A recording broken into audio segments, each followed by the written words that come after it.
conclusion po ng ating pong pag-aaral on prayer.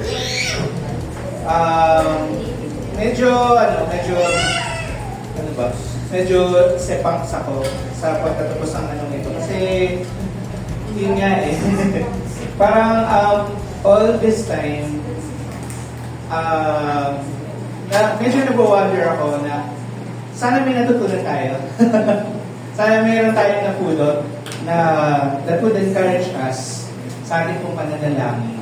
Na yung ating pong yung ating encouragement would come not from the fact that the Lord answers our prayers, but simply from the truth that the Lord listens to us. Yung pribilehiyo na makausap po natin ng Panginoon, yun yung punto ng panalangin. Na ang punto ng lahat ng ito is that we are able to have a relationship with God. And prayer is yung ating pong susi para ma-maximize po yung ating pong relasyon po na yun.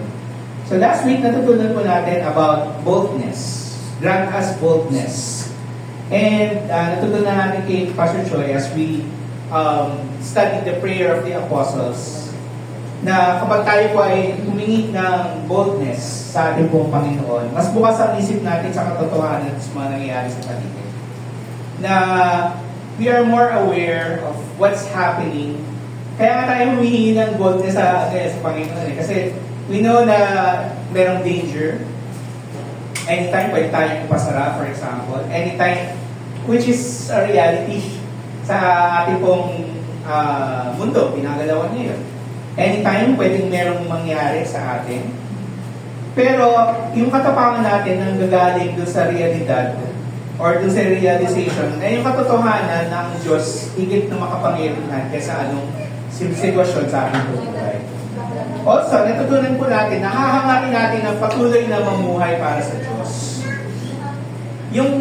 Ang ganda na sinabi last week na ang courage or boldness does not come from yun nga yung nakakatawa sa bansa natin eh.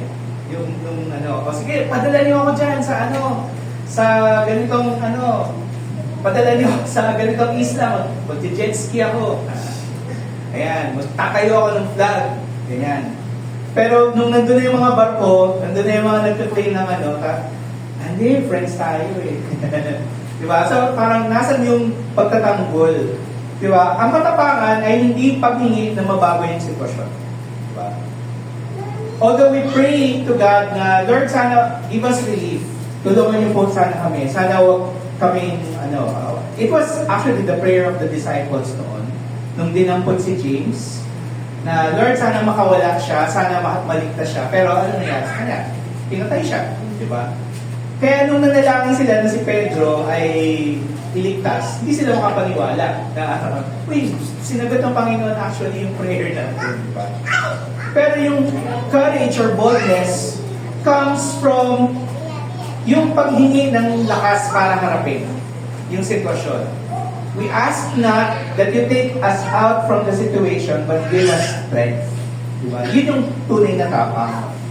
Na sa gitna ng sakit, hindi mo hihilingin na, Lord, huwag niyo akong pagalingan, but give me strength para kung ano man, bakit ako nagkasakit na ito, bakit ako nilagay sa ganitong sitwasyon, bakit niyo ako nilagay sa ward na ito, bakit niyo ako nilagay sa ganitong estado ng pamumuhay ngayon. Mayaman kami dati, tapos ngayon, mahirap na, naghihirap na. Kung ano man ang inyong purpose, give me strength para po harapin ito. That is boldness. And with boldness, sinabi dito, lumalalim yung ating pagtitiwala para magpatotoo tungkol sa Diyos. When God gives us boldness in our heart, courage in our heart, pag napagtagumpayan po natin yung pagsubok na iyon, mas nakikita yung ebidensya ng pagkilos ng Panginoon sa ating buhay. Yun nga yung lagi kong sinasabi doon na maraming mga pag nag-doom scroll ka sa TikTok, sa Reels, makikita mo to God be the glory. Pero sabi niya, pinaghirapan ko to. Deserve ko to. Tapos, to God be the glory. Glory to God. So, pero pinaghirapan mo. Di ba? Well, yes. Oh. Kasama ang effort natin. We are actually, yung tinatawag na yung divine agency na tayo ay katuwang ng Panginoon. Pero pagka sinabi mo na to God be the glory, huwag mo na kunin. Diba? Huwag na natin kunin. Na when we get to yung boldness sa ating buhay, na Lord, salamat na pagtagumpayan ko ito. At yun ay dahil lang sa iyong presensya, dahil lang sa iyong lakas. Hindi dahil, meron akong, pero yung contribution ko sobrang liit sa ginawa mo para sa akin. So, as we wrap up our series, ang last na episode po natin ngayon is pinamagatang May 21. Mula po sa John chapter 17, binasa po para po sa atin yung hati kanina. And, yun po, for the whole chapter 17 is actually, yun po yung totoong Lord's Prayer. Yun yung totoong Lord's Prayer. Yung pinag-aaralan natin na yung sa Matthew chapter 6 na Our Father who art in heaven, is actually the believer's prayer. Sa totoo lang. Pero dahil yun nga, by tradition, kasi yun na, nakasanayan na natin the Lord's Prayer. Pero ito kasi, John 17 is an actual prayer of Jesus. Paano na-record ni John yun? Meron ba siyang recorder? Hindi. Meron siyang magandang memorya. Binigyan siya ng Panginoon ng magandang memorya. Kaya isinulat niya yung prayer na ito ni Jesus. This was, binanggit ito ni Jesus during the Last Supper or at the conclusion of the Last Supper. So bago po siya pinatay. It is also known as the High Priestly Prayer. High Priestly Prayer kasi ang Panginoon Jesus dito is doing the duty of a high priest. Ano ba ang high priest? Ang high priest nagsisilbing tagapamagitan between God and between man. So, simula noong unang panahon pa, ay kung meron kang hihilingin sa Diyos, hindi ka lalapit ka agad sa Diyos. Pupunta ka dun sa priest. Tapos sabihin, panalangin mo naman ako para lumago yung aking business. Para panalangin mo ako para magkaroon ako ng anak na lalaki or anak na babae. Well, nung time na yun, anak na lalaki ang price. Diba? So, pupunta ka sa priest. So, God, kumbaga parang God made a mediator, isang tagapamagitan between God and man, and that is Jesus Christ. Ngayon kasi, medyo yun nga natitake natin for granted yung katotohanan that we can come before God, that we can pray to God, that we can approach God. Pero, it does not change the fact that Jesus is the great high priest. Kaya, posible na tayo ay lumapit sa Panginoong Jesus ay dahil sa ginawa ng Panginoong Kristo. So, the high priestly prayer, si Jesus dito ay nanalangin siya para sa sarili niya, for the disciples, and for all believers, for all time. Nabasa natin yan kanina sa ating focus verses, actually verses 20 to 21. So sinabi dito, I do not ask for this only, talking about the disciples, but also for those who will believe in me through their word. Tayo yun. So, hindi pa tayo pinapanalangin ka na ni Jesus. Diba? And we take great comfort, great assurance in that truth, na alam ng Panginoon na at the right point in time, ipapanganak tayo ay mabubuhay, at tayo ay nais na makakilala sa Kanya at sumunod sa Kanya. This prayer is notable because Jesus prays for the eternal security and the unity of the believers. So, eternal security kasi honest confession, isa sa mga bagay na kinatatakutan ko, isa sa mga fears ko po ngayon, is that I do not want to lose anyone of you. Ayokong mawala kayo. Ayokong mawala kayo at lumayo sa Panginoon. Na, kaya si Ruth, ayokong mawala ka, huwag ka nalayo sa Panginoon. Kahit na kung saan ka man dalhin ang Panginoon. Ano yun kumbaga parang burden siguro na dadalhin ko sa habang buhay ko na kung especially pag yung mga anak ko yun, lumaki at they find their way in the world and they make decisions na hindi ayon sa nais ng Panginoon, dadalhin ko yun, kakagaling ko yun. And I will ask God na saan ba ako nagkulang? Pero I still find comfort and I still find assurance na dito po sa high priestly prayer, ang Panginoong Jesus, hindi niya po tayo kakayaan na gawin. Hindi niya tayo kakayaan na kumawala sa Kanya. So, ang tanong po natin for this morning, bakit importante kay Jesus na lahat ng believers ay nagkakaisa? Why didn't Jesus pray na, Lord, Father, bless all the disciples and all who will believe in me. Na sana protektahan niyo po sila na hindi sila maghihirap. Protektahan niyo sila na hindi na sila magkakasakit sa mundong ito. Di ba? Bakit hindi yun yung prayer?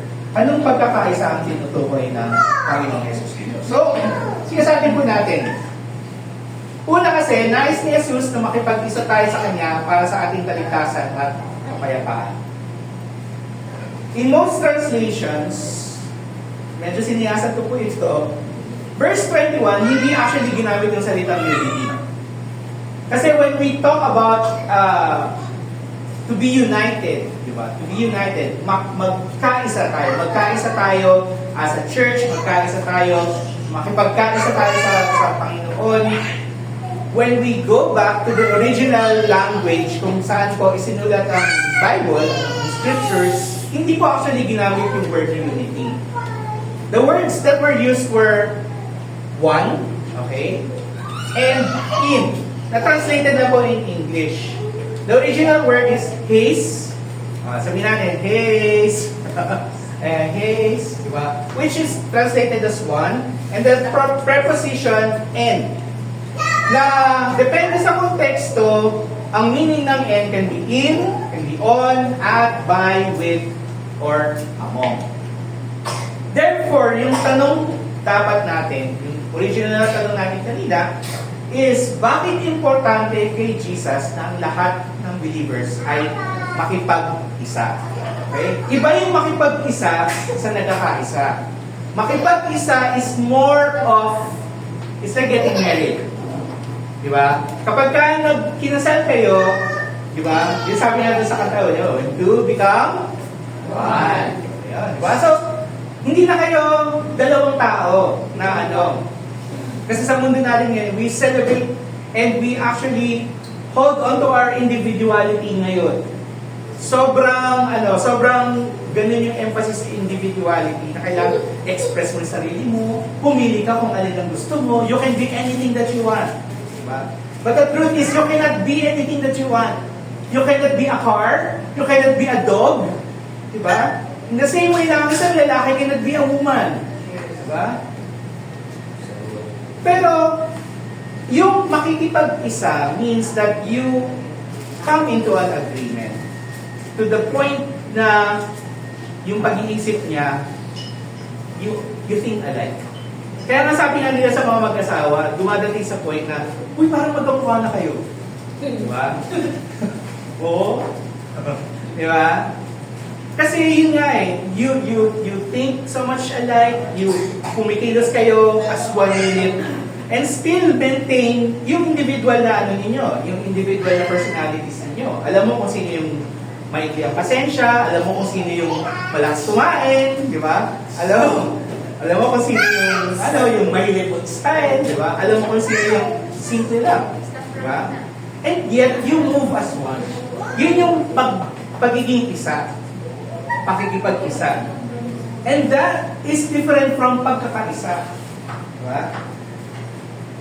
What does it mean to be one? Ang sinasabi ni Jesus, di ba? That they may be one is, just as you, Father, are in, and I, and you, that they also may be in, diba?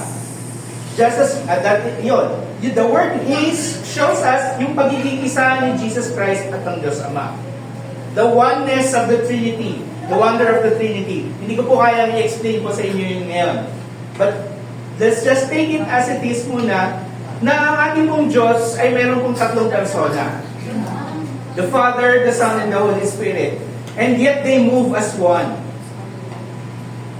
And the word "in" explains to us paano nangyayari yun, and that is by being in the Father. For example, yung pong kape, nilagay mo sa tasa, alam mo na kape siya. Diba? Hindi mo isa-serve ang kape sa plastic labo.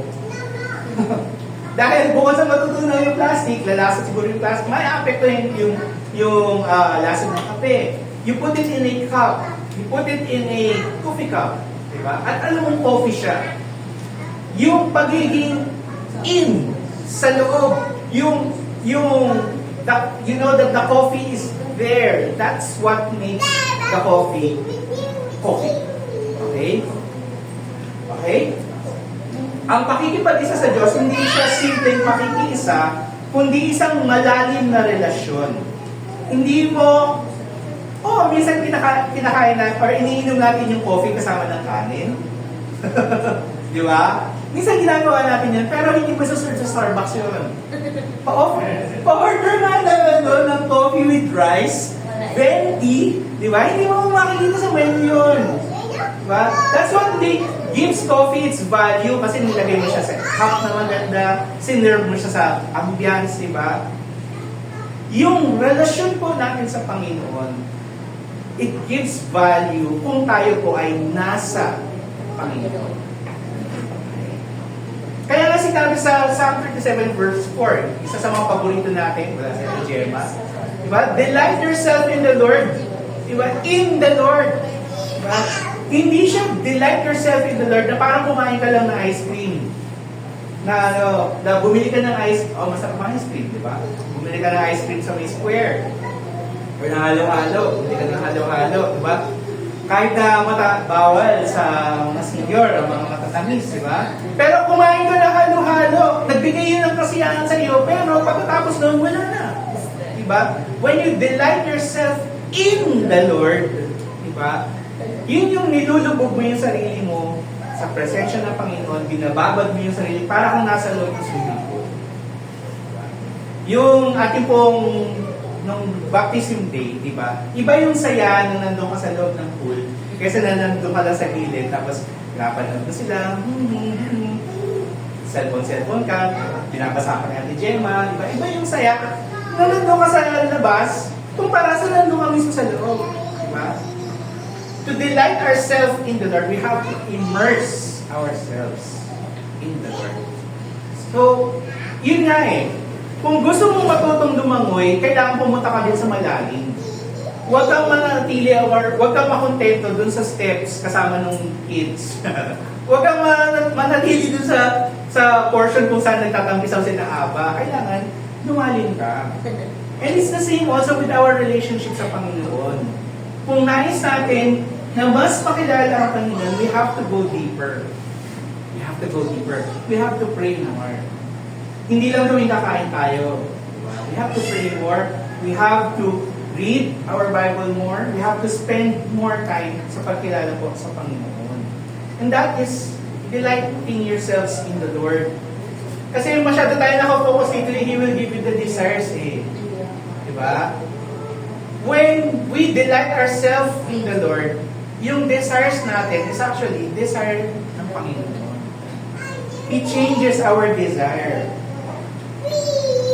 Changes our desire. Bakit kailangan natin makipag-isa sa Diyos? Kasi para din sa ating kaligtasan at kapayapaan. Sa panalangin ni Jesus, siniling niya sa Diyos Ama na ang lahat ng maniniwala kay Kristo, huwag kayaang lumayo at mapasakamay ni Satan. Sabi doon sa verse 15, binasa ni Han kanina, I do not ask that you take them out of the world. Hindi ko po hinihiling, Ama, na alisin mo ang lahat ng believers from the world.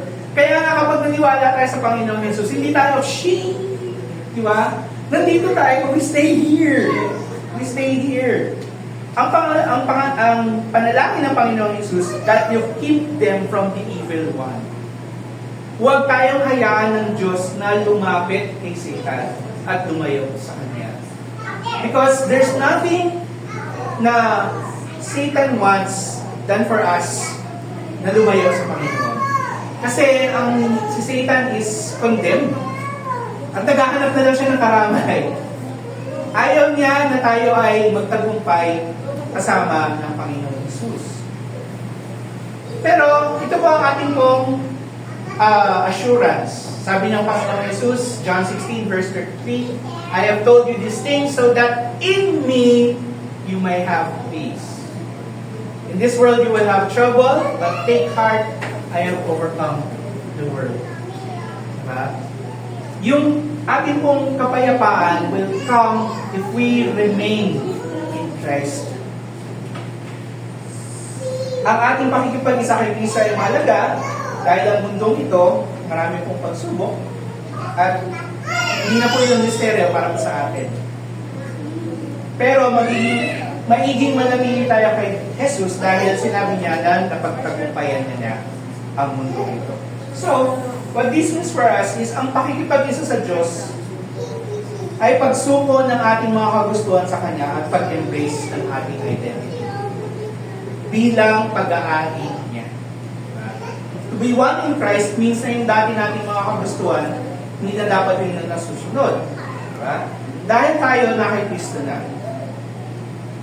Sometimes kasi, when we pray, pinipilit natin kung ano yung gusto natin.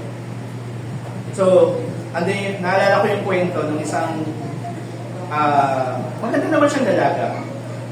So, nag-pray siya sa Panginoon, Lord, kung ako po bibigyan niyo ng asawa, gusto ko po, mahal kayo.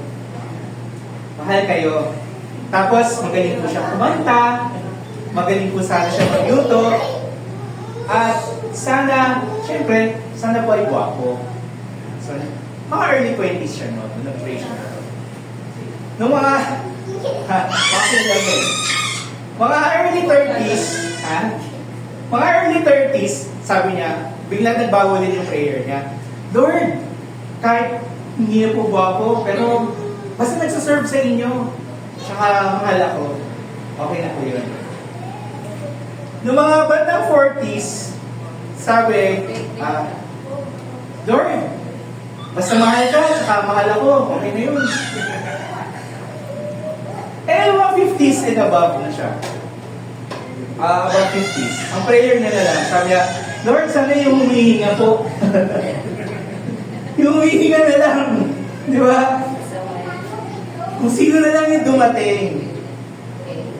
To be one in Christ means na yung dati nating mga kagustuhan, hindi na dapat yung nasusunod. Dahil tayo ay nakay Kristo na. Paul compared it to yung dati nating self ay ipinako. Literal na ipinako kasama ni Jesus. Sabi niya, I have been crucified with Christ. It is no longer I who live, but Christ who lives in me. And the life I now live in the flesh, I live by faith in the Son of God who loved me and gave Himself for me. Yung pamumuhay niya, hindi na siya yung nabubuhay na yun. Diba? Ano ba si Paul? Before he came he came to know Jesus Christ. Ano si Paul? Si Paul ay well advanced for his career. Sa kanyang career bilang isang lawyer, bilang isang expert of the scriptures, so bilang isang pastor at abogado at basically tagapagpatupad ng batas during his time. Yun ang mga equivalent po ng pagiging isang Pariseo. And sa bata niyang edad, sobrang advanced niya sa career niya. Dumating siya sa point na sobrang feeling niya, devoto siya ng Panginoon, na yung mga followers ng Panginoon, hinuhuli niya at pinapapatay niya. And it all changed dun sa kanyang alsada papuntang Damascus nung nakita niya mismo ang Panginoong Jesus. Nabago yung kanyang track. Yung dating nanguhuli at nagpapapatay ng mga Kristiyano, siya ngayon yung naging leader. Siya na ngayon yung pinapatay, yung hinahabol, siya na ngayon yung pinagkakainitan. Diba? Nagbago ang lahat ng iyon. So yung sinasabi dito ni Paul, na I have been crucified with Christ, it is no longer I who live, but Christ who lives in me. Literal talaga na nagbago yung buhay niya. He could have, pwede naman siya actually manatili dun sa career niya eh. Ganda ng career path niya. Pero nung hinarap siya ng Panginoong Jesus, he had to obey. He had to obey. Pinatay ng Panginoon yung dati niyang buhay. Binigay sa kanya ang isang buhay that is more than he could have asked for. Yung dati, ano man yung dati nating mode ng pamumuhay, hindi na dapat yung nasusunod. Mainitin yung ulo mo dati. So dapat na yun, mas may pasensya na. Bakit? Uy, wala akong pinapatamaan. Sorry. Wala akong pinapatamaan. O, diba? Bugnutin ka dati. Dapat, nabuwasan na siya at least. But, disclaimer, you might still be sick. Diba? You might be still suffering from depression, meron ka mang dementia, autism, but these things do not define you. Ano man yung iyong nararanasan ngayon, these things do not define you. Ang ating po identity bilang believers ng Panginoon Jesus, we are children of God. Panghawakan po natin, tandaan po natin yung bilang tayo po ay mga naniniwala sa Panginoong Jesus, tayo rin po ay mga anak ng Diyos. Kasi, nakakalungkot lang kasi ngayon, maganda naman po that we have this awareness about mental health. Okay? Pero marami sa atin yan, and especially yung mga bata, parang hinahayaan na nila yung mga conditions na ito to define their identity. Na para bang, yun nga eh, simpleng kalungkutan lang, tapos, ay, depressed na ako. Diba? Tapos, hindi mo ako pwedeng galawin kasi depressed ako. Diba? Kailangan ang mundo ang mag-adjust sa iyo. Pero ang katotohanan is, the world will not adjust to us. Na para pang sinasabi natin na walang kapangyarihan ng Diyos na baguhin tayo or ang ating sitwasyon. Your mental health condition does not define who you are. Depression does not define who you are. Kung ikaw po ay naghihirap ngayon, it does not define who you are. Ang ating pong identity, we are children of Christ. We are children of God. It is Christ who defines our identity. Huwag natin hayaan ang mga kondisyon o sitwasyon na magdikta sa atin kung paano tayo magre-respond. Because if hahayaan po natin ang mga sitwasyon na ito will say na, ay hindi ka karapat-dapat sa Panginoon, kaya ka na lang, huwag ka na mag-church, magkulong ka na lang sa kwarto. Kung hahayaan natin yun, na yun ang magdidikta sa atin, yun ang gusto na kaaway, lumayo tayo. Lumayo tayo. Nais ng kalaban na tayo ay magkulong na lang, lumublog in self-pity, tapos yung mawala tayo ng paniniwala na ang Diyos ang kaya magbago ng ating sitwasyon. Diba? So, kanina tayo makikinig? Kanina tayo makikinig? The voices in our head or the voice of Christ? The voices of the children na patakot-takot dito, di ba? Kanina tayo makikinig? Kanina tayo makikinig? One other thing na kailangan po nating ma-appreciate or kailangan nating tandaan sa umaga po ito. Hindi na natin masyadong ma-appreciate ito eh. Yung term na bond servant. Bond servant. Kasi bawal naman talaga ang pag-aalitin. Okay. Masama yun. But the idea here is, as a bond servant, ang ating identity nakasalalay sa isang master. As a bond servant, kung sino yung master mo, yun yung iyong sinusunod. So, piliin natin, are we a slave of Christ? Or are we a slave to sin? If you are a slave to sin, mahirap yun. Yung akala mo magpapasaya sa'yo, wala lang din. Para kang kumakain ng sugar, na dapat kumakain ka ng karne. Kumakain ka lang ng sugar, tapos yun, mawawala din. And you will thirst for more. But, as a bondservant of Christ, ibig sabihin, sinusuko natin ang anumang claim sa ating sarili at tayo ay sumusunod sa nais ng Diyos. Sinabi dito sa Ephesians chapter 6, not by the way of eye service as people pleasers. So, ang context po dito, sinasabihan, kausapin po yung mga Kristiyano na masters and slaves. Diba? Yung mga slaves, huwag kayong magsilbi na pakitang tao lang. Yung sinasabi dito. But as bond servants of Christ, doing the will of God from the heart. Kung tayo po ay mga alipin ni Kristo, gagawin po natin ang mga bagay mula sa puso. Hindi napipilitan natin dahil mahal po natin ang Diyos. It is freedom to be a slave of Christ. Dahil malaya kang kumilos at magmahal as long as ito ay ayon sa will ng Diyos. Pangalawa, sinabi dito na nais ni Jesus na makipag-isa rin tayo sa ating kapwa-believer para sa kaligtasan ng mga tao sa ating paligid. So kanina, makipag-isa tayo sa Diyos for our salvation, for our peace, and now, para sa kaligtasan ng mga tao sa paligid natin. Ang pakikipag-isa kay Kristo, hindi lang para sa ating sariling kaligtasan. Kasi, kung sariling kaligtasan lang nun, ang dapat naman, ang dapat naman ng Panginoon na, gusto ko si Judas lang maliligtas. Gusto ko si Kuya Joseph lang maliligtas. Matitake ba natin yun na at the end of time, tayo lang yung naligtas, tapos yung mga mahal natin sa buhay, destined to spend their lives in eternity away from the presence of God.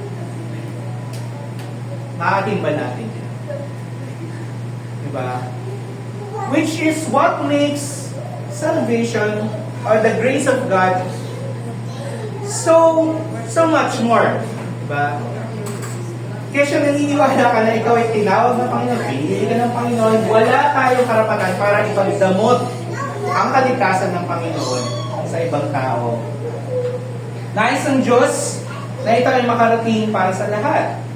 The Lord desires that all will be saved. 1 Timothy chapter 2 verses 3 to 4. Sa pagiging isa natin, when we are one with Christ, one with the Father, may ipapakita natin sa mundo na totoong pinadala nga si Jesus ng Diyos Ama. Prayer niya that they also may be in us so that the world may believe that you have sent me. Nais ang Panginoon na makita sa ating buhay na tunay na ang Diyos or tunay na Diyos ang ating pong Panginoong Jesus. So, paano natin papakita yung pagiging isa? Di ba? Sa dami ng denominations, sa Southern Baptist, sa Baptist na nga lang, di ba? Sa Baptist denomination, nuknukan ng dami. Di ba? May Southern ba? May Bible ba? May Conservative ba? May Umbag? Ayan. Bakit yung mga grupo na, yun nga yung isang palaisipan sa akin eh. Bakit yung mga grupo na hindi makakristo or yung merong pangalan na Kristo sa kanilang church, sila pa yung mas mukhang united? Yes. Diba? Dumarating sa point na kaya nilang ipasara ang EDSA. Diba? Maghaharap tayo ng bus at magrarally tayo, magkaisa tayo. Diba? Dumarating sa ganun, bakit mas mukhang nagkakaisa sila kaysa sa atin? Samantala tayo, mga Baptist, ang pinag-uusapan, pinag-aawayan, bakit? Nang panahon namin, ang away, hindi dapat bawal ang drums sa worship service. Hindi nyo na naabutan yan. Hindi na naabutan yan. Dumating sa point na kami sa loob ng church nag-aaway sa loob ng church dahil bawal ang drums. Ang drums ay sa demonyo. Sabi nila, it's of the devil. Dahil sa disco lang yan mga banda-banda. Bawal ang drums. Kailangan, piano lang, o violin. Tapos maya-maya, after 3 or 5 years, sila yung nakikita mo kumakanta, God is good, all the time. Ano ba talaga, kuya? Diba? Diba? Totoo. Kinain niyo yung sinabi niya. Acts chapter 2 actually provides us with the blueprint, with the model. Paano ba mamuhay ang mga believers na mag-isa? Sinabi dito, Acts chapter 2, they devoted themselves to the apostles' teaching, the fellowship, the breaking of bread and the prayers. Diba? Ano yung apostles' teaching? Diba? Ito yung pag-aaral ng salita. Yung mga katuruan ni na Paul, ni na Peter, diba? The fellowship, yung ating pong pagsasama-sama dito sa church. Fellowship is not just yung kapag na masaya. Fellowship is not just yung kapag na, uy, kakain na. Hindi lang siya doon. Fellowship is being here. Even if ganyan, masama ang panahon, we pray together, di ba? We share each other's burdens. The breaking of bread, communion, prayers. Day by day, attending the temple together. So, nagsasama-sama sila, nagsumasamba, breaking bread in their homes. Again, communion. They receive their food with glad. Ito na yun, gusto natin. They receive their food with glad and generous hearts. We share life together. At dahil sa pag-share na yun ng buhay nila, the Lord added to their number day by day those who were being saved. Panalangin ko po yun actually para sa church nito. Hindi ko pinapanalangin actually na dumami tayo to the point na nagsisiksikan tayo. Ang panalangin ko po is that wherever you are, kayo man nasa school, nasa trabaho man kayo, yung mga tao inyong namimit will meet Christ as well. Na kayo po, ang bawat isa po sa atin ay maging channel of blessing, channel ng grasya ng Panginoon Jesus. Na makita nila na, ay, matagal na kwento ni Kuya Troy kanina, di ba? Totoo ba na malilit ang religion hindi nakakaligtas? Dapat prepared tayo sumagot sa gano'n, mga gano'ng klaseng tanong. Diba? Huwag lang sana, ay, teka lang, itatanong mo muna kay Pastor. Huwag mo sana gano'n. Huwag lang sana gano'n. Diba? Pagka dumating yung mga gano'ng pagkakataon na naniniwala ka ba na si Kristo ay Diyos? Teka lang tatanong mo muna kay Pastor. Sana huwag gano'n. Diba? Kasi yun yung mga core beliefs natin eh. We believe that Jesus is God. Jesus is the Son of God. At siya ay namatay para sa ating mga kasalanan, muling na buhay, para tayo ay ibalik sa presensya ng Panginoon.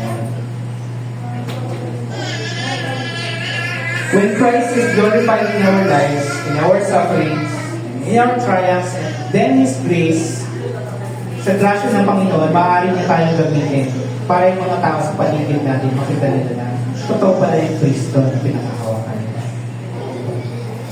The Lord added to their number day by day those who were being saved. Kasi nakita nila na yung religion, in the sense na yung way of life, religion actually means the way that you live, your faith. Diba? Nakikita nila na totoo yung paniniwala ng mga believers during their time. Unlike yung mga Pariseo na tatayo sa corner, tapos magpapray mo na tapos magbibigay ng malaki sa temple, pero walang power yung kanilang buhay. So what does this mean for us? Ang ating pong pakikipag-isa sa Diyos ay nabibigay din sa atin ng kakayanang makipag-isa sa ating kapwa believer. The same power that allows us to be one with Christ is the same power that allows us to be one sa ating pong mga kapwa believers, even if you don't like them. Diba? Aminin po natin, hindi naman po lahat sa church dito gusto natin eh. Diba? Ay, siya naman masyadong malakas kumain. Diba? Lakas-lakas kumain yan. Or, ganito, ano nga ba yan? Paano ba raw sasabihin sa katrabaho mo na tamad siya na hindi siya na-offend? Paano mo gagawin yun? Paano mo gagawin? Sabihin mo yung kasama mo, "Uy, nandito ka, rest day mo." Kasi nakagano'n lang siya eh. Diba? Ang ating pong church is composed of iba't ibang personalities. We have to live with that. Ang panalangin ni Jesus para sa lahat ng believers, hindi lang basta pagkakaisa or unity, but to be one under the Father. Diba? And how do we do that? Meron po tayong pundasyon, and that is truth. Yung panalangin ni Jesus, sinabi niya, sanctify them in the truth. Hindi sinabi ng Panginoon na give them good vibes. Kasi ang good vibes nawawala. Di ba? Mga bata ngayon parang, that's not my vibe. Di ba? Pag hindi nyo feel, that's not my vibe. Hindi ko bet. Di ba? Ganun lang ano eh. Ganun lang ano natin ngayon eh. Base sa ating mood. But, ang ating pong buhay as a church is not based on us, on our moods. But we have to base this on the truth. Kaya nga yung, ayun nga eh. Diba nga yung, ito. Yes, tama. Happy ka. Yeah. So yung pagkakaisa is so much, we appreciate the idea of unity, pero yung pagiging isa is much deeper. It's much deeper. Diba? Nung nakaraang eleksyon, nakita natin, kami ang team pagkakaisa. Nagkakaisa kami. Tapos ngayon, after 3 years, watak-watak na. Nag-aaway-away na. Kasi walang clear na pinangahawakan. Nagkakaisa kayo dahil, di ba? Nagkakaisa kayo dahil pogi si Kuya Joseph. Di ba? Mali mag-aaway kayo dun. Joke lang. Di ba? Nagkakaisa kayo dahil, bakit? Anong pinagkakaisahan nyo? Diba? Dapat meron tayong clear na pinangahawakan na mag-guide sa atin para dun sa pagkakaisa yun. Kaya, yun, nakikita natin yun sa ating pong society ngayon. Labo-labo, kanya-kanya, kasi walang clear na pundasyon or plataforma sa pagkakaisa. Pero dito, ang sabi ng Panginoon, sanctify them in the truth. At ano yung truth na yun? Kung ano ang sinasabi sa Bible, ang truth is that Jesus is the Son of God. It's a fundamental truth that each of us should know and should hold on to. Dahil pinapanghawakan natin ang katotohanan na si Jesus ay Diyos, dapat kasunod nito yung pagmamahal natin para sa bawat isa. Sabi ni Jesus, John 13, "A new commandment I give to you, that you love one another. Just as I have loved you, you also are to love one another. By this, people will know that you are my disciples if you have love for one another." Hindi man tayo pareho ng paniniwala or hindi man tayo pareho ng ating pong we may disagree on certain things. Diba? May ibang denomination na nagsasabi na dapat maging pastor ang babae. Sa ating mong denomination, hindi po siya tinatanggap. Diba? Pero katulad dito sa church natin, ilan ang lalaki? Diba? Sobrang konti. Now, pag-usapan natin yan in another, sa ibang pagkakataon. Pero, yung differences po natin sa ibang denomination, hindi po yung hadlang. Dahil tayo po ay pinapag-isa ng Panginoon. If we love one another. Na kahit na pangit yung ugali ni ganito. Hindi na lang ako ng pangalan. Oo. Ba't ka natin sa akin? Ha? Hindi yan. Pangit yung ugali ng mga kaibigan nyo, di ba? Minsan nag-aaway-aaway kayo. Pangit yung ugali niya. Pero, if you have love for one another, di ba? Sama-sama kayong nabaptize. Sama-sama tayong nabaptize. We are baptized under one Spirit, one body, di ba? One Lord. Love for one another. Now, which is something na bakit yung mga malalaking churches at yung mga malalaking pastor, hindi nila ini-emphasize ito. Kasi mas concerned sila dun sa pera na makukuha nila. Ang mas ini-emphasize nila is magbigay ka sa Panginoon at ikaw pagpapalain. Magbigay ka sa Panginoon at sasagutin ang lahat ng iyong mga panalangin. Pero kailangan magbigay ng seed magi kay pastor. Diba? And And after a few years, yung seed money na yon gagamitin ni pastor para bumili ng bagong sasakyan. Diba? And it's a sad reality po na ang pangalan ng Panginoong Jesus ay ginagamit bilang isang negosyo. And if you see churches na ganun po yung kanilang filosofiya na give to the Lord and you will get more blessings, magiging maayos ang buhay mo. Diba? Mag-ingat po tayo sa mga ganung katuruan. Kasi ang tunay na disciples ng Panginoon, we have love for one another. Hindi kailangan na dapat iisa lang ang suot natin, di ba? Hindi kailangan na iisa lang yung haba o ng buhok. Hindi kailangan dapat magkakamukha po tayo. Di ba? Pastor, bakit yung church niyo hindi kayo lahat nakasuot ng puti? Bakit hindi kayo lahat naka-long sleeves? Bakit yung pastor niyo mahaba yung bulbas? Di ba? Di ba? Kasi ang katotohanan is that God actually celebrates diversity. Na-imagine nyo ba kung meron na akong kilala naiinis siya pagka sinasabi, uy, magkamukha kayo ng anak nyo. Diba? May kilala kang gano'n, diba? Naiinis siya, yun nga, ayaw kasi natin minsan na magkakamukha tayo. Diba? Kasi ginawa tayo ng Panginoon na hindi tayo magkakamukha. Ginawa tayo ng Panginoon na bawat isang tao sa atin, we are a unique individual.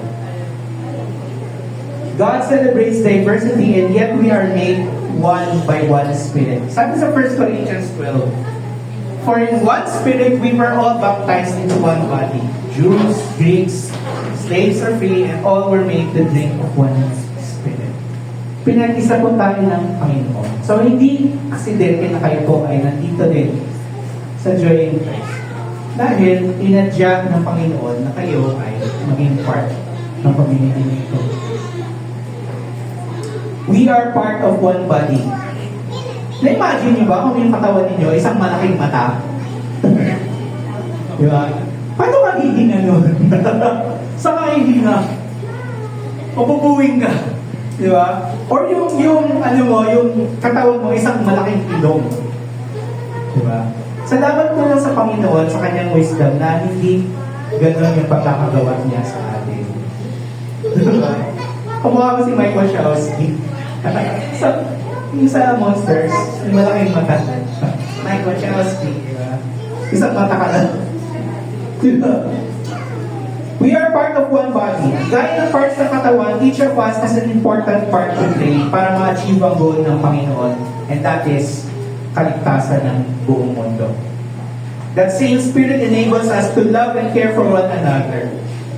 Kaya nga sinabi din ni Paul, if one member suffers, all suffer together. Diba? If one member is honored, all rejoice together. Pag meron po tayong kasamahan, kapatiran na nagdadalang hati, nakikirapin tayo. Diba? Pag meron na nagtatagumpay, nagre-rejoice, nakikisali tayo. Kaya nga, gusto natin sana mas maraming rejoice. Diba? Pero ang realidad ng buhay is hindi masaya. May malungkot. We may disagree on certain things, pero hindi dapat mawala sa atin ang ating pagmamalasakit para sa bawat isa dahil ito ang nais ng Diyos. In closing, as we reflect sa panalangin ni Jesus, may they be one.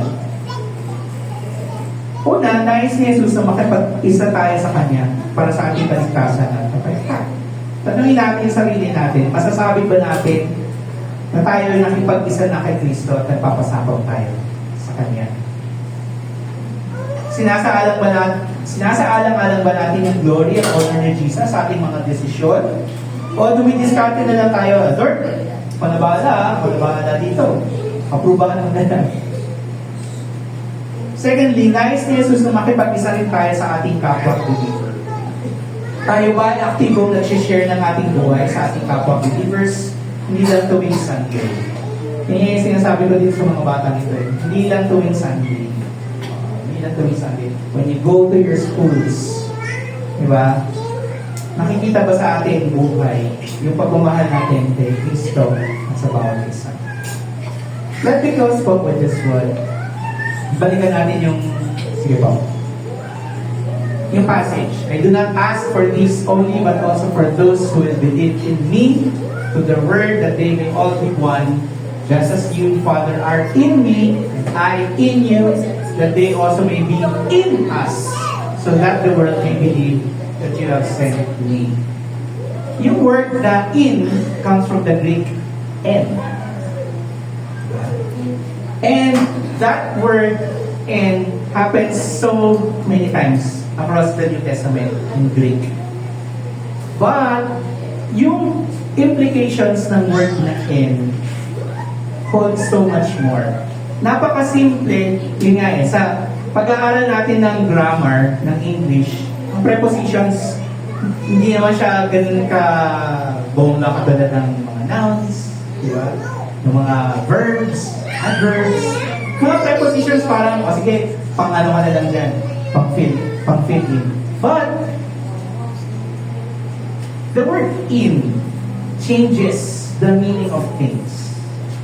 Diba? Ang manatili tayo in Christ. Hindi manatili tayo of Christ na parang, tabi lang kami. Diba? For example, iba yung, pag-usapan natin ang SP19. SP19. Kilala niyo kunyari si Pablo. Ayan. Hindi yung Pablo ng Bible. Yung Pablo, nasa SP19. Kilala niyo siya. Kilala niyo si Josh. Kilala niyo si Stel. Diba? Kilala natin sila, di ba? Cristel. Kilala natin si Justin. Diba? Tapos kilala natin si Ken. Si Philip. Pero kilala ba nila tayo? Hindi, di ba? Iba yung kilala mo sila, pero yung kilala nila tayo. Pag kilala nila tayo, then you are in a relationship with them. So baka, huwag tayo naman sana mag-assume na kilala ko si Kristo. Kilala ko siya. Tinuturo yan nila Pastor Choi, tinuturo yan nila Pastor Mon. Diba? Pero if we do not have that relationship, we are not in Christ. Diba? We are not in Christ. Ang tanong, are you in Christ or out of His will? You can be reciting Bible verses, nag-i-speak ka ng Christian language, and still be out of God's will. Pag mag-live ka sa FB, tapos praise God. Diba? Ganun pa yung bungad mo. You can say all of those things and still be out of God's will. Gaya ng mga Pharisees nung time ni Jesus, sobrang master nila ng scriptures. Kabisado nila yung Old Testament from cover to cover. Pero, kabisado nila ang Bible, pero hindi nila kilala si Jesus. Hindi nila nakilala si Jesus. Ang tingin lang nila, ay karpintero ka, dapat kang mamatay. They knew God's word, but they were not obeying it. At isang magandang paraan para malaman natin kung tayo ba nananatili, if we are in Christ, is prayer. Prayer. Binigay ng Panginoon ang prayer so that we will remain in Christ. Binigay sa atin ni Jesus ang privilege ng prayer para makausap natin ang Diyos Ama.